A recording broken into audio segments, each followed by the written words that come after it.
జై శ్రీరామ్. 2022 నుంచి 2024 జూలై వరకు మొత్తం 11 ప్రెడిక్షన్స్ అనేవి ప్రూవెన్ అయ్యాయి. మరియు నా వాట్సాప్ గ్రూప్ లింక్ కూడా ఇచ్చాను క్రింద డిస్క్రిప్షన్లో.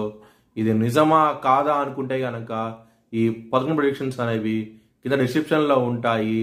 మీరు చెక్ చేసి నిజమైతేనే నా వాట్సాప్ గ్రూప్ లింక్ యాడ్ అవ్వండి మరియు నా ఛానల్ని సబ్స్క్రైబ్ చేసుకోండి. మకర రాశికి అధిపతి శని మకర రాశిలో ఉత్తరాషాఢ 2, 3, 4 పాదాలు, ధనిష్ట 1, 2 పాదాలు మరియు శ్రవణం 4 పాదాలు ఉంటాయి. ఈ నక్షత్రం వాళ్ళందరికీ నేను చెప్పే వార ఫలితాలు వర్తిస్తాయి.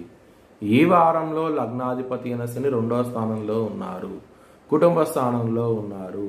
కుటుంబ సభ్యుల నుంచి వ్యతిరేకత వచ్చే అవకాశం ఎక్కువగా ఉంటుంది. ధనపరంగా ఇబ్బంది పడే అవకాశం ఎక్కువగా ఉంటుంది.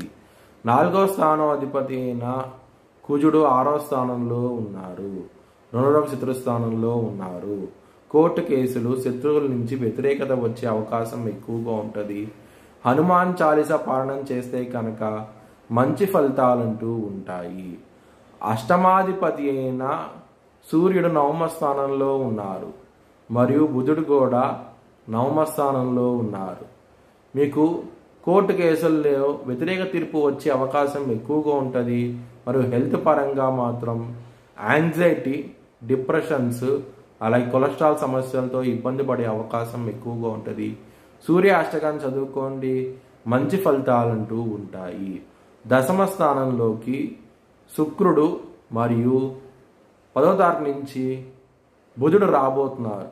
దాని మూలంగా కెరియర్ పరంగా మాత్రం ఇంప్రూవ్మెంట్స్ కనబడతాయి, మంచి డెవలప్మెంట్స్ అంటూ ఉంటాయి. ఈ వారంలో చాలా ఆనందంగా ఉంటారు. ప్రమోషన్స్ కూడా వచ్చే అవకాశం ఎక్కువగా ఉంటుంది. ఈ వారంలో చాలా ఆనందంగా ఉంటారు. ఎవరైనా సరే విదేశాలకు వెళ్ళాలనుకుంటే కనుక ఈ వారం అనేది చాలా అనుకూలంగా ఉండబోతోంది. మీకు చాలా మంచి ఫలితాలు అంటూ ఉంటాయి. మీరు అనుకున్న కంట్రీకి వెళ్ళే అవకాశం ఎక్కువగా ఉన్నది. మీ భవిష్యత్ వివరాల కోసమై హెచ్ఎల్ఎన్ జ్యోతిష్యాలయాన్ని సంప్రదించండి. 2024 భారత్ ప్రైమ్ మినిస్టర్గా నరేంద్ర మోడీ రీఎలక్ట్ అవుతాడని చెప్పి నేను మార్చ్ 2022లో చెప్పడం జరిగింది. అది ఈ నెల ప్రూవ్ అయ్యింది. Thanks for watching this video. Please like, share and subscribe my channel.